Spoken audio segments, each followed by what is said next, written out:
going on all around you. That's the reality of it. Where you get the truth, where you get the real, where you get to see all the things that's going on all around you. That's the reality of it. Where you get the truth, where you get the real, where you get to see all the things that's going on all around you.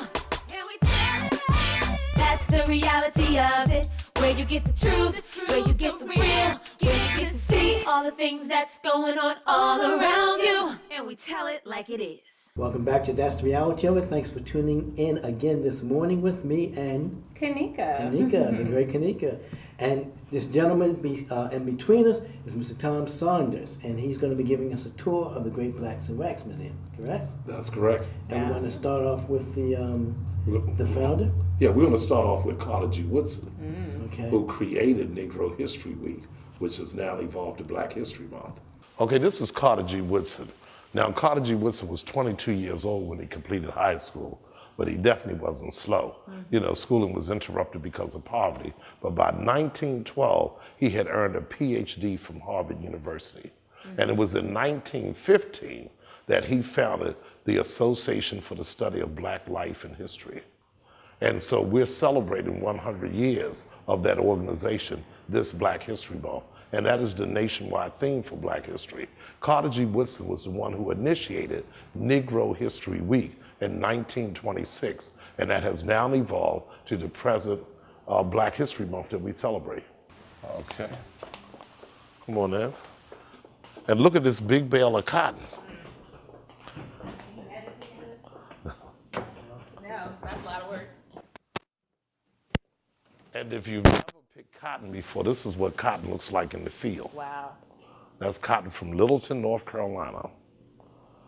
And it's a very seedy cotton. So when Eli Whitney came up with his invention, which was the cotton gin, and you know that extracts the seeds from the cotton, no one had invented a cotton picking machine yet. Okay, what are we seeing right here? So here we're seeing an example of a forced feeding. Because the enslaved Africans were naturally depressed. They were stolen from their land, stolen from their families, never to see them again. And one of the signs of depression is to lose your appetite. Then some of them refused to eat as a sign of protest. Right. But if they did that, they had a contraption they could put it in front of their mouth, break their front teeth out, and this funnel would be forced into their esophagus, and this was a forced meal. That's mush in the bowl. It's made of lard, cornmeal, and water. Oh, goodness. And then another way to control people is to whip them. Look at Gordon. This is a famous picture. Famous picture, yes. And so Gordon was whipped with the cat of 9 tails. And after being whipped, salt was rubbed into his wounds. And so, you know, Africans naturally keloid. Frederick Douglass's back looked like that, and so did Harriet Tubman. Now, what about the chains around the slave's neck and waist? This is a contraption that was used on runaways. Cast iron collar, cast iron belt, and there's a rod that runs down his back connecting the two, making it impossible for him to run anymore. Oh my goodness. And he can't bend over, so he's in constant discomfort, very heavy. And when he moves, the bells ring. Not only do the bells make it easy for you to find him, but really the bells are there to set an example out of him. When the other enslaved Africans would hear the bells, that would draw attention to them. Everything they did to the enslaved Africans, they did publicly, because they've always ruled the blacks through fear and intimidation. So are you saying that whole rod is going down the This is back? going down his back. This So is all where one. the bells are? This is all one piece. Where the bells are? Yes. This All is the way all down one his piece, back? all the way down his back. And what about the guy behind you? Because his mask, Okay, this he looks is like, you know, Jason. I mean, like, you this can't is even the breathe in infamous it. iron mask. Once they would place this mask over their heads, they could neither eat nor drink. And the mask is mounted to the wall, so he's suspended by his head. Look at his feet, they're 1/4 of an inch off of the ground. And he too has on a heavy cast iron belt, and the heavy weight pulls at his torso. So he could do one of two things. He could submit to be a slave, or he could die. Okay, before we go into slave ship, notice the nets around the boat. The nets were placed there to keep them from jumping overboard. Now, if someone became ill for fear that they would contaminate the cargo, they would be thrown overboard. And so many Africans went overboard until sharks began to follow the slave ships for their meals. And it's said today that sharks still swim in the pattern of the Middle Passage. When we come out, look on the other side, you'll see the sharks in the water.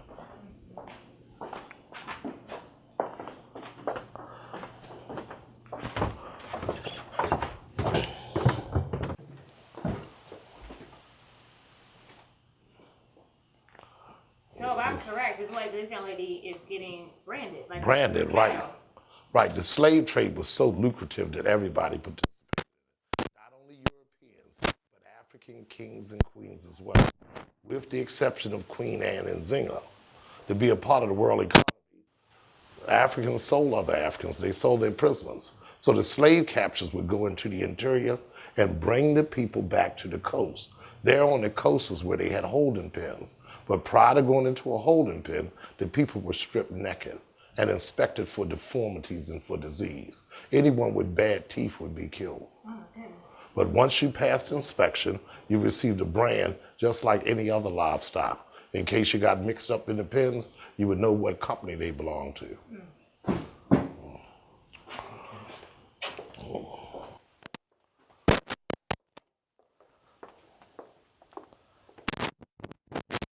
And you want to focus on this right here.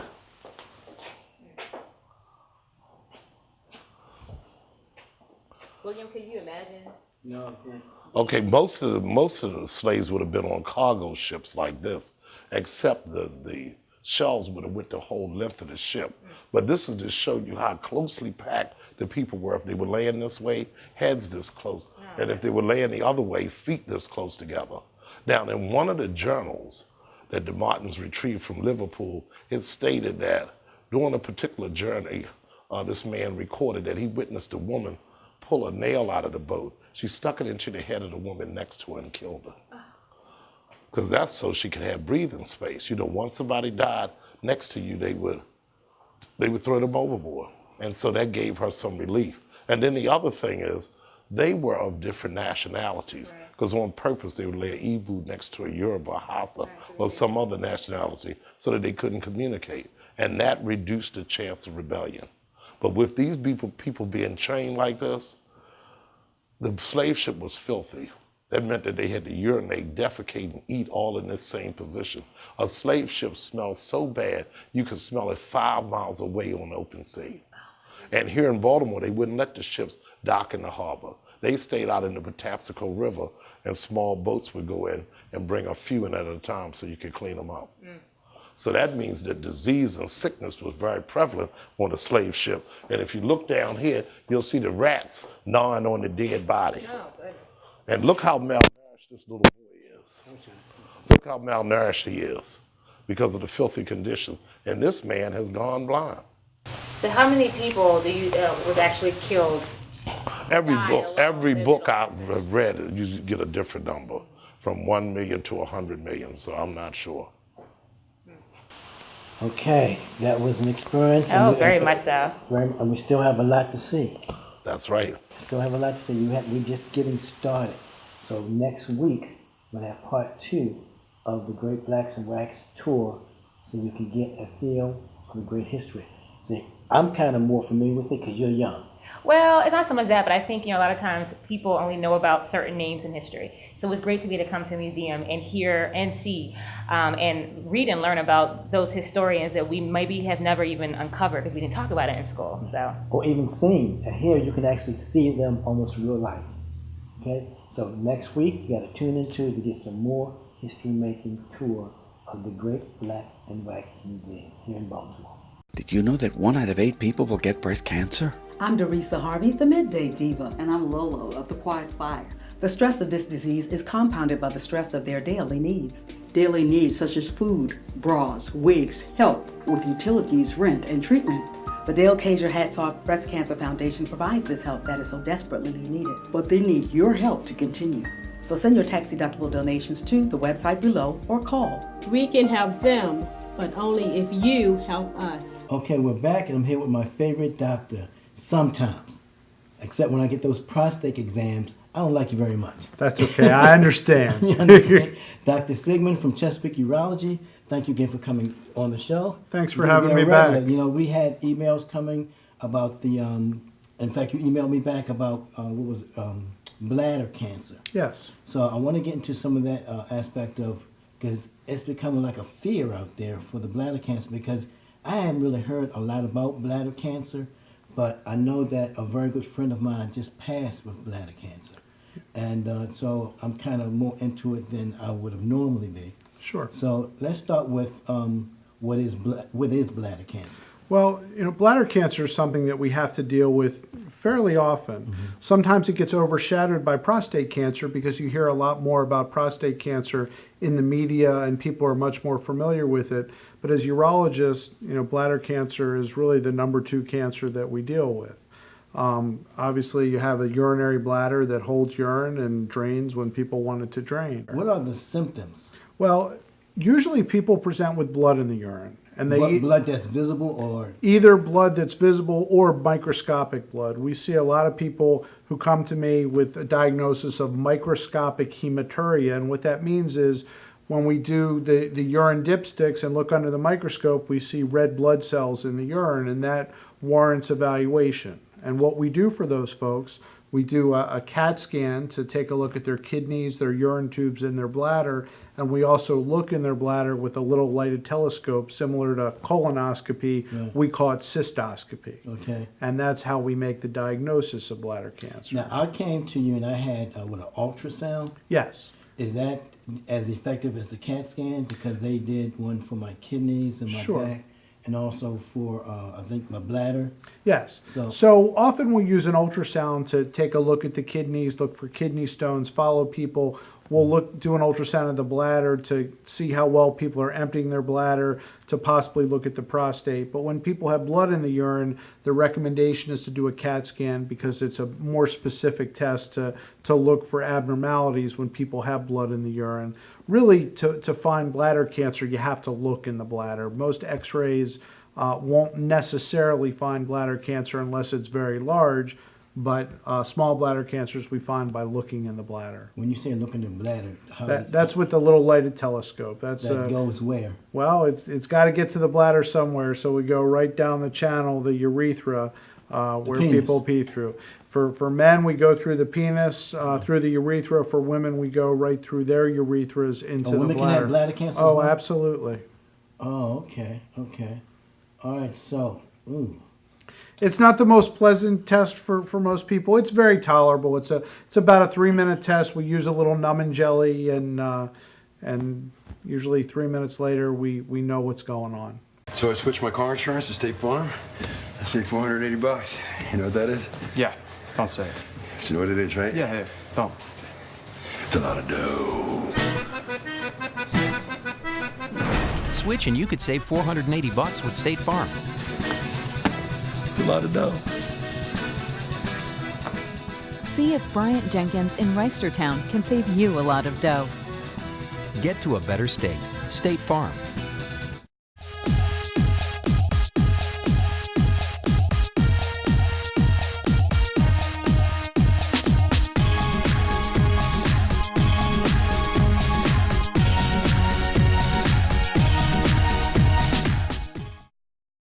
Hey, this is your girl Kanika. Welcome to the Talk Lounge in 5. I have a treat for all of you who love to listen to good music. So I got a call from a friend that says, hey, you have to check out the show that I'm performing in, the Luther Relives Concert Tour. And this next man you're about to meet is, I'm telling you, just like Lufa, as he says, Vandross. Please welcome to the show, William Smooth Wardlow. How are you, darling? Hi, Lufa. What's going on? Oh, you got me blushing over here. Too much. Oh, I'm excited to have you on the show. Well, thank you for having me. Amazing performer. Amazing performer. Oh, thank you. Appreciate that. Yeah. So how did this tribute show come about? Well, it came about, like I said, started in 2007, and we performed at our first show was in Crystal City, and it's been wonderful ever since. So are you ever nervous when you step out on the stage? Because, Always. People are, expecting you to sing and sound just like Luther. Yes. So were you nervous taking on this? Yes, I'm going to be honest with you. Yes, I'm always nervous when I perform. But once I get that first note in, it's a good flow. So, yes. That's good. So tell us about the band. I mean, how many performers are playing along with you all? Because you all have such a great sound. Well, it consists of, I think, 7 of us. And, we like a family. we actually like each other. Oh, that's a good so thing. that's a good thing. So like, I know, right? All these personalities, but no, we get along so well, and so that makes the performance even better for us. So we just collaborate and we just do what we do naturally. So where do you see this show going? I mean, like, you're like doing great all across the U.S. really, and even outside of the country. Well, speaking of that, we just recently performed in Cancun, Mexico. Yes, at the Cancun Music Fest. We opened up for Kim and Ropes. Oh, that's great. It was an honor. Yeah. So really nice, very nice, very nice. So I'm just looking forward. We want to try to go to Vegas. We're working on some things. Right? Get ready for Vegas, let me tell you. When Yeah, you see him perform, yes. Vegas is all over this. Oh, it's a dojo. Show the charm, show the charm. So some of the dates that you have coming up so that people who want to come out and see this show, yes. How can they follow you? Where can they go to see you? Well, I do have a website, www.smoothsings.com, so they can go on there. A chair is still a chair, even when there's no one sitting there. But oh, a chair is not a house, and a house is not a home when there's no one there to hold you tight, and no one there that you can kiss good night. And there's a rose in a biscuit cup, and the eagle flies with the dove. And if you can't be with the one you love, honey, love the one you're with. Okay, I'm here again at by Grace Counseling Center. That's the reality of it. And I have another guest with me. Her name is Robin. Robin, thanks for coming. Thank you. Okay. Now, Robin, this journey that you've been going through with drug addiction, how has that affected you? Well, bad, really, What have it done as far as your life is concerned? Do you have any family? Yes, I have family. It just, made my life miserable, terrible. How long have you been on those? What drugs are you? Cocaine, crack cocaine. Crack cocaine. That was my drug of choice. And how long have you been on it? I say for like 5 years. 5 years. Yes. Okay. Mm-hmm. And now that I reached the point that I needed help, I came here to the treatment center, Standing by Grace, which I've been here now for 48 days. 48 days? Yes. Okay. And it changed my life. I'm doing good now, What made you decide to do crack cocaine? Doing it by, other people? Yeah, doing it with other people, How was your self-esteem? Low. My self-esteem was real low. Okay. How's your family structure? Is your mom and dad alive? Were they in your my mother life? passed away. Okay. My father, he was in and out of my life. Okay. But my mother was always there for me. She all I had. Okay.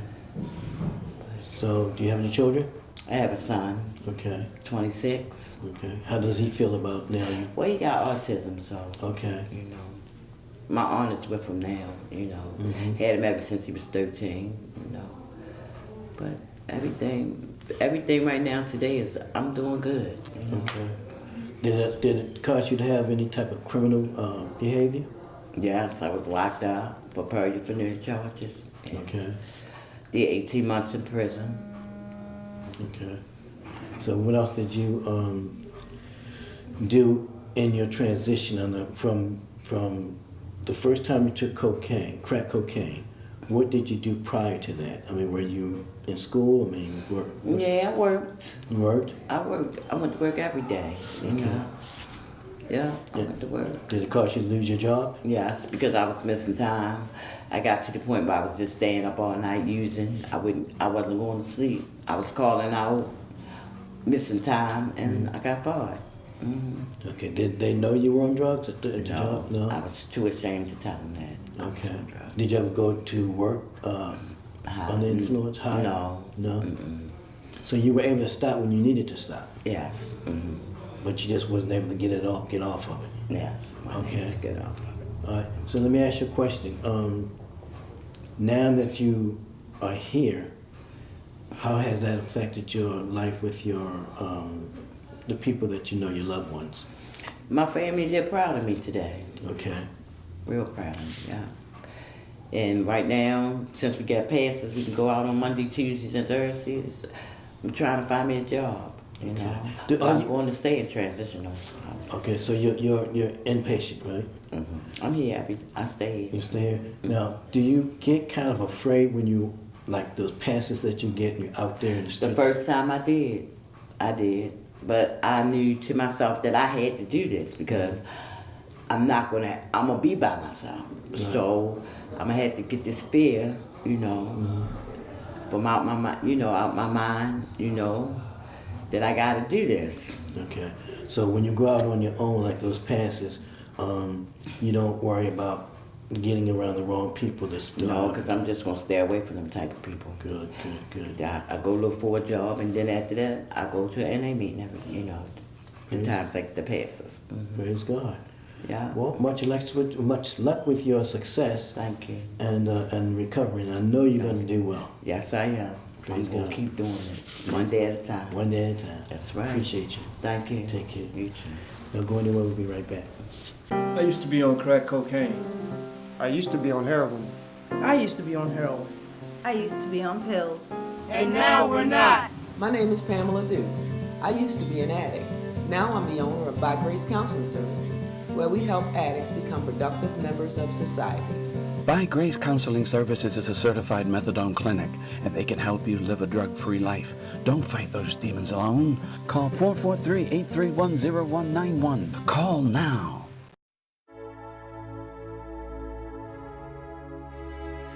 It's time to hit the trails on a bike from the Pikesville Bicycle Shop. They have all makes and models for all ages and sizes, and they'll service your bike and customize it to fit your needs.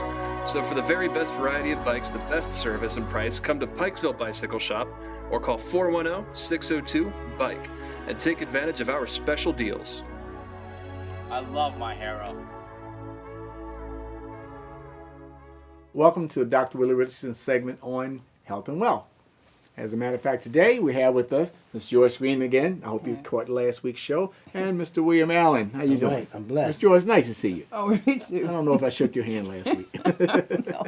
You're too excited. As a matter of fact, today what we really want to talk about is the crusade. We are really on a mission to impact health in this country. Yeah. And it's Dr. Wallach's mission. What's his dream is to impact health in such a way that the people really get healthy, because we don't really have a healthcare system. We have a sickness care system, and what we do in this country, we manage disease. So, and I know you've had a very interesting journey. You recovered your health, but tell us a little bit about what are we doing to help other people recover their health. First thing, you need to be a model for them. You need to recover yourself. They say you went in a plane, you put your oxygen on yourself first, and then the next people, you got to do it. So you're saying start with self. That's right. That's right. And another thing is you got to keep on putting one foot in front of the other and keep more doing it. Don't think that the minerals are going to make you well in 24 hours when the medicine you got to take for the rest of your life. I've heard that before. Don't make you well anyway, right? Oh, gosh. So one foot in front of the other. Yeah, just keep on going. Just keep on. Never even think about stopping. It's just like eating your sweet potatoes and your string beans. You know, if you don't take your minerals, then you know the oranges are blown up with like gas to make them orange.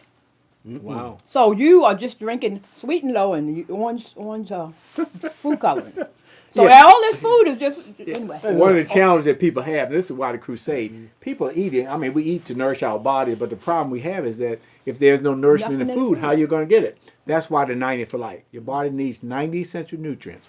That's 60 vitamins, 60 minerals, 16 vitamins, 12 amino acids, and 3 essential fatty acids. We call that the mighty 90, right? And that's what you've been doing for the last 4 years, and you've recovered your health. Yeah. And so Dr. Wallace Crusade is actually helping people do that. Well, tell us, how do you participate in that crusade? What are you actually doing to help it? What I'm doing what I was born to be. Open my big mouth. But anyway, so this is what I'm saying. You can do that. I I am so excited. Like I told people, and I tell people all the time, I will tell this until the day I take my last breath. Wow. Because I am a CNA and I've been a healthcare provider, but I just realized I didn't know anything. And when you don't know anything and you learn it, you want to tell the world. Because if you know if it's going to save them, you want to tell the world. I'm just going to keep on telling them. They need to take the minerals and vitamins, or they're going to slowly die. The doctor's going to give them things to make them feel better and let them die slowly. Wow. You know? You know, it's really interesting when someone has gone through something. So you've been tested. That's why you have such a powerful testimony. So maybe it was meant for you to go through those things so you can share with other people. Because I never realized I was going through them. When I was sick and doing all those things, I remember sitting on the couch when I was 54 saying, oh, I guess this is old age. You know, I really remember that. You was in such bad. I was I couldn't. When I came up the steps to take care of my mother, I had to pull up on the rail. When I got up there, because it was 5 of us rotating, I'd sit on the couch with my mom. I would never sit on a low couch. They had bricks under to make it higher. They would give me the remote control and the phone, and my mother was in an electric wheelchair, and she would sit beside me. We'd watch television the rest of the night, and if I had to get up to go to the bathroom because of my sciatica and my vertigo and all the rest of the stuff, and my back problem, I had to get up on the edge of the chair real slow. It would take me about a half an hour to stand up. And when I stood up, I had to stop and take a couple of deep breaths to make sure that my back was straight. Because if I stepped, I'd fall. I'd fall right down. I mean, I was totally messed up. Let me ask you a quick question. How long did it take you to start feeling the results of taking the 90 for life? I mean, 2 weeks. 2 weeks? And what was corrected in 2 weeks? What things wasn't totally corrected, I could feel the difference. Feel the difference. Yes, Okay. yes. And because I could walk up 13 steps without holding on the rail. So the difference was you could walk. Yes, much better. What And I hadn't even lost the weight yet. Okay, so what are the other differences that you felt in those 2 weeks? Oh, my energy. I mean, and right now, you think about I'm running my mouth. I mean, I was dragged down, but man, I can go from 5 o'clock in the morning to 12 o'clock at night, and my son is at 41, and I'd be running circles around him, But all I'm saying is the energy level. Wow. You don't realize how much energy you have, and everybody else around you sitting around, you say, come on, let's do it. And they tired. So it's a possibility of people feeling the effects of this within maybe 2 to 4 weeks. Dr. Wallach said, always give you 90 days, and then look back and then see your results. Yeah. 90 days, give yourself 90 days. Give your body a chance to really begin to absorb the nutrients and so forth. As a matter of fact, we always talk about 90 for life, and it's the 90 essential nutrients, 60 minerals, 16 vitamins, 12 amino acids, and you can get all that in the Healthy Start Pack. As a matter of fact, for those of you that want some more information, call me at the number that you see on the screen and leave a message, and we will get back to you. With that said, we'll see you again next week. If it's all good, it's all God, so be blessed. Put God first. It's through Him. All things. All possible. See you next week. And we tell it like it is. That's the reality of it. Where you get the truth, where you get the real, where you get to see all the things that's going on all around you. That's the reality of it. Where you get the truth, where you get the real, where you get to see all the things that's going on all around you. That's the reality of it. Where you get the truth, where you get the real, where you get to see all the things that's going on all around you. That's the reality of it. Where you get the truth, where you get the real, where you get to see all the things that's going on all around you. And we tell it like it is.